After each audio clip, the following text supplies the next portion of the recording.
বাংলাদেশ ছাড়াও যুক্তরাষ্ট্র, জাপান, নেপাল ও শ্রীলঙ্কা সহ বিভিন্ন দেশে হাম সংক্রমণ দেখা দিয়েছে।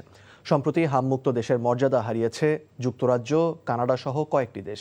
গবেষণা বলছে, টিকাদানের হার কমে যাওয়ার কারণেই বেশিরভাগ দেশে দেখা দিয়েছে সংক্রমণ। আরও জানাচ্ছেন ফারুক হোসেন তার আরেকটি রিপোর্টে। অসুস্থ শিশুর এক একটি কাশি যেন আশঙ্কা হয়ে ধাক্কা দেয় মমতাময়ী মাতৃ হৃদয়ে। কারণ দিকে দিকে মায়ের বুক খালি করে নারী ছেঁড়া ধন কেড়ে নিচ্ছে প্রাণঘাতী রোগ হাম। চলতি বছর যুক্তরাষ্ট্র, জাপান সহ বিভিন্ন দেশে মাথা ব্যথার কারণ হিসেবে দেখা দিয়েছে এই রোগ।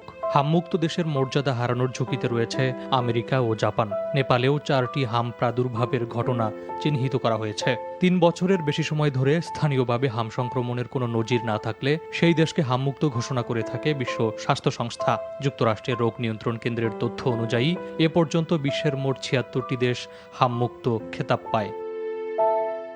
যদিও সম্প্রতি Armenia, Austria, Azerbaijan, Spain, Uzbekistan, যুক্তরাজ্য, কানাডা সহ অনেক দেশেই হামের প্রকোপ দেখা দেয়। এর জেরে হামমুক্ত মর্যাদাও হারায় দেশগুলো। 2024 সালে 10,000-এর বেশি হাম রোগী শনাক্ত হয়েছিল।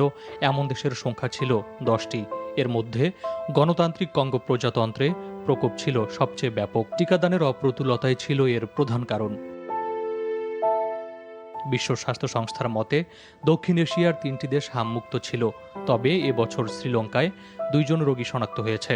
সংক্রমণ নির্মূলে মালদ্বীপের সফলতার একমাত্র কারণ ছিল জনসচেতনতা ও টিকাদান কর্মসূচি। গবেষকরা দেখিয়েছেন, বেশিরভাগ দেশেই টিকা না নেওয়া শিশুদের মধ্যে সংক্রমণের ঘটনা ঘটেছে। ফলে মহামারী ঠেকাতে টিকাদান বাড়ানোর উপর জোরারোপ করেছে দেশগুলোর স্বাস্থ্য কর্তৃপক্ষ। গত 2 দশক প্রতি বছরই বাংলাদেশে হাম সংক্রমণের ঘটনা ঘটেছে। তবে সংক্রমণের হার কম ছিল এবং তা আলোচনায় আসেনি। চলতি বছর এই রোগ ভয়াবহ আকার ধারণ করেছে। প্রতিবেশী ভারত ও পাকিস্তানেও প্রতি বছর হাম সংক্রমণের নজির রয়েছে।